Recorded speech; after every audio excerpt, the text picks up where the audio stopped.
ஜெயிக்கவே முடியாதுங்கிறதுக்கு அவர் என்ன புரட்சி தலைவர் எம்ஜிஆரா பிடிஆர் தானே? மாற்று நம்ம கையை உள்ள சேர்த்து வைக்கணும். ஏன்னா திமுக ஒன்றும் பெரிய அசைக்க முடியாத விஷயமே இல்லை. அவங்க பலமே தங்களை பலமா இருக்கிற மாதிரி காட்டிக்கிறது தான். அப்படி அவங்க அவ்வளவு பலமா இருந்தா எதுக்கு 24 கட்சி கூட்டணி தேவை? ஒண்ணு சொல்றேன், கூட்டமா இருக்கிறதெல்லாம் கூட்டணி கிடையாது, கூடி இருக்கிறது தான் கூட்டணி.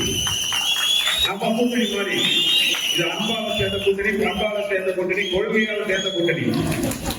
அந்த கூட்டணியில பாத்தீங்கன்னா அவங்களுக்கே தெரியும், கூச்சல், குழப்பம், பிரச்சனை, வேட்பாளர்கள் மாற்றுறது, லொட்டு லொத்துங்க அத்தனை.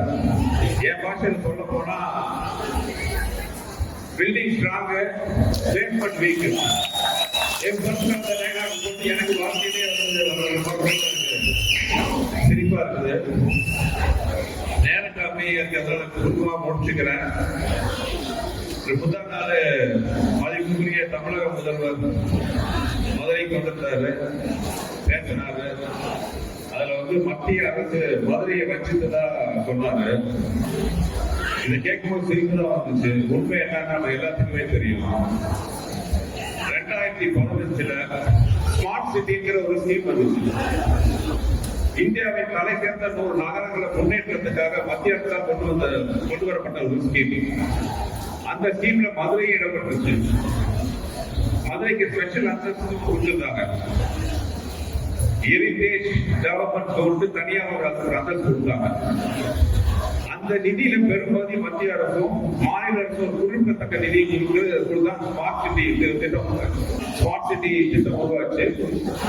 அப்போ இந்த அதிமுக எடப்பாடி தலைமையிலான ஆட்சியில, அம்மா தலைமையிலான ஆட்சியில மத்திய அரசோட இணைந்து அந்த ஸ்மார்ட் சிட்டி மூலமா உருவான திட்டங்கள் தான் இப்ப நம்ம முன்னாடி இருக்கிற பெரிய பஸ் நிலையம் ஆகட்டும், வைகை சுத்தி இருக்கிற தடுப்பு சோர்கள் ஆகட்டும், மீனாட்சி அம்மன் கோயிலை சுத்தி இருக்கிற நடைபாதைகள் ஆகட்டும், சோலார் லைட் ஆகட்டும், மல்டி லெவல் கார் பார்க்கிங் ஆகட்டும். இப்ப இந்த தாங்க திறந்து வச்சுதான் ஒரு பேரை போட்டு திறந்து வைக்கிறாங்க பாலங்கள். அந்த திட்டம் அப்ப போடப்பட்டதுதான்.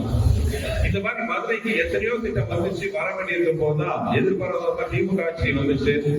இந்த 5 வருஷமா ஒரு புள்ள கூட தேவையில்லாம அரசியல் ஆதாயத்துக்காக மத்திய அரசு கூட சண்டை போட்டு வரக்கூடிய நிதி எல்லாம் கெடுத்து இப்போ ஒரு தங்க நகரமா, கோபுர நகரமா விளங்கின மதுரையை ஒரு குப்ப நகரமா மாத்திட்டு இருக்காங்க.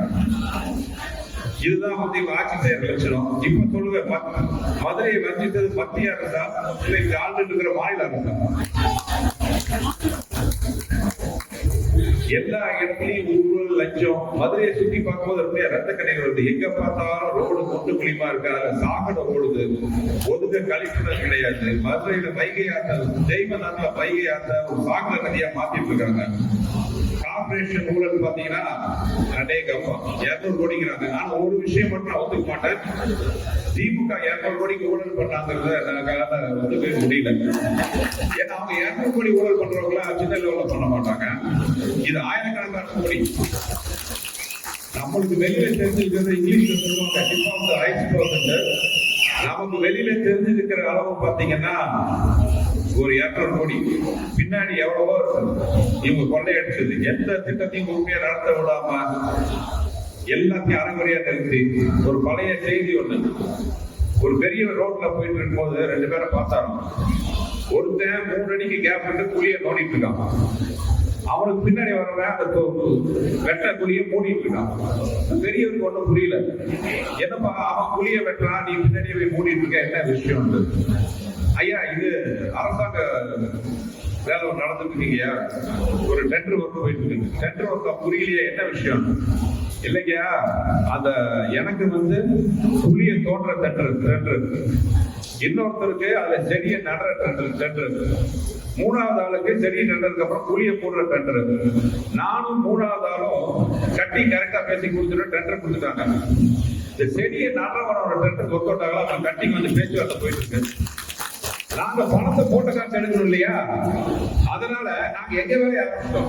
அதனால நான் புளிய தோன்றேன், இவன் போடுறான், பின்னாடி சரி நேரம் வரணும் அப்படிங்கிறாரு. இப்படிதான் காரண காரியம் இல்லாமல் இந்த அரசாங்கத்துல மக்களோட வரி பணம் வீணா போயிட்டு இருக்கு. எந்த உறுதியான காரியமும் நடக்கல. இது எல்லாமே பாத்தீங்கன்னா நம்ம மதுரை மத்திய தொகுதி மக்கள் வந்து விழித்துக் கொள்ள வேண்டிய நேரம் வந்துருச்சு. இரட்டை இலை மலர வேண்டிய நேரம் வந்து இப்ப வந்து இவங்க மேல எத்தனை தவறுடைய தப்புகளை வச்சுட்டு என்ன பார்த்து சொல்றாங்க, இவன் வெளியூர்ல இருந்து வந்தவன், வெளியூர்ல இருந்து வந்தவன். எனக்கு அதை கேட்கும் போது சிரிப்பா தான் இருக்கு. உள்ளூர்ல இருந்து இவங்க என்ன சாதிச்சாங்க? 5 வருஷம் நான் வந்து மதுரை வந்ததிலிருந்து எத்தனையோ பொதுமக்களை பாக்குறேன், எத்தனையோ வியாபார புள்ளிகளை பாக்குறேன், பெரிய மனிதர்களை பாக்குறேன், சராசரி மனிதர்களை பாக்குறேன், டீ கடையில மனிதர்களை சந்திக்கிறேன். எல்லாரும் சொல்றது இந்த 5 வருஷமா வந்து இந்த தொகுதி எம்எல்ஏவை பார்த்ததே இல்லை.